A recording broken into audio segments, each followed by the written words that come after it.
Bonjour à tous, aujourd'hui nous allons lire Martine et le prince mystérieux.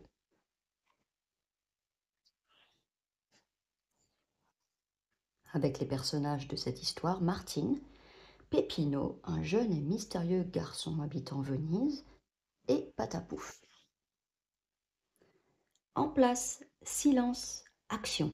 On tourne un film dans la belle ville de Venise. Patapouf et Martine ont été choisis comme figurants.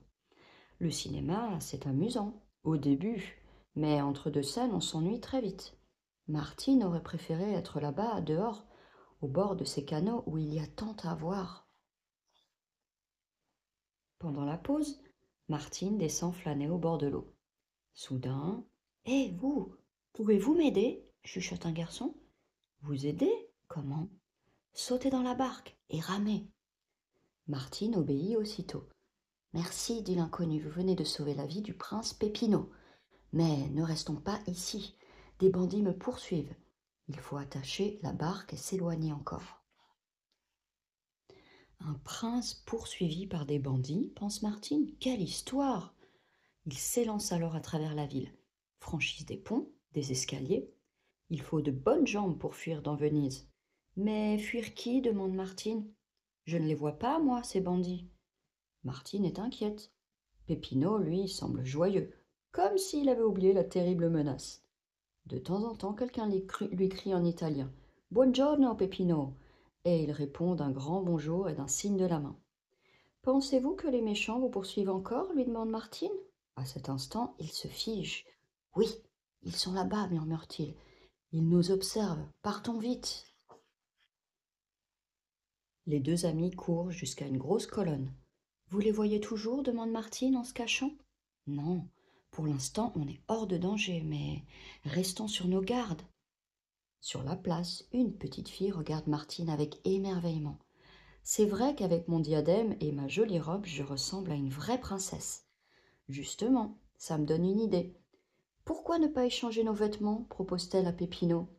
Personne ne vous reconnaîtrait habillée en fille. Son ami devient tout rouge. Moi, en robe? Mais vous êtes folle, je suis un prince, enfin. Désolé, Peppino, je ne voulais pas vous vexer. Venez plutôt boire un chocolat chaud, dit le prince. Il l'emmène dans le plus ancien café de Venise, un endroit magnifique. Zut, je n'ai pas assez d'argent, dit Peppino en comptant ses pièces. J'ai oublié mon or au palais. Tous deux repartent donc sans rien boire. Drôle de prince, pense Martine. Si vos ennemis sont si nombreux, pourquoi courir dans la ville? Ce serait plus sûr de vous cacher. C'est que je suis à la recherche de l'homme à plumes rouges, confie Peppino. Lui seul pourra me protéger. Des plumes rouges? Ce ne serait pas cet homme là-bas? Monsieur, monsieur, crie Martine, le prince a besoin de vous. Non, ce n'est pas lui, chuchote Peppino en la tirant en arrière. Il faut continuer nos recherches. Pas facile de retrouver quelqu'un dans une ville aussi grande, soupire Martine, surtout quand tout le monde est masqué. Et quand les méchants sont partout, ajoute Peppino. Là-haut, on nous observe, murmure le garçon. Passons vite ce pont. Plus loin, nous trouverons peut-être...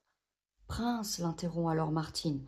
Je vous aime bien, mais je ne peux pas courir ainsi jusqu'à la nuit. Je dois m'occuper de Patapouf, et puis on va m'attendre. Arrêté dans son élan, le prince semble d'abord ne rien comprendre. Vous avez raison, finit-il par dire tristement. Vous devez rentrer. Sur le quai du Grand Canal, les deux amis s'approchent d'une gondole. L'aventure se termine pour ce soir, dit Peppino. Au revoir. Martine, mon prénom c'est Martine. Au revoir, Martine. Elle monte dans le bateau. Pendant que la barque s'éloigne, le prince crie. À demain, Martine, je vous attendrai au même endroit. On continuera nos recherches. Martine sourit. Le gondolier dit alors. Alors, tu connais Peppino? C'est mon petit frère. Votre frère? Ce n'est pas un vrai prince? Tu sais, pendant le carnaval, tout le monde peut s'improviser une nouvelle vie. Peppino a beaucoup d'imagination. Il inventerait n'importe quelle histoire pour s'amuser et se faire de nouveaux amis. Il ne faut pas trop lui en vouloir. Ce soir-là, deux amis rêvent sous les étoiles. Patapouf pense à ses succès de cinéma, Martine à Peppino.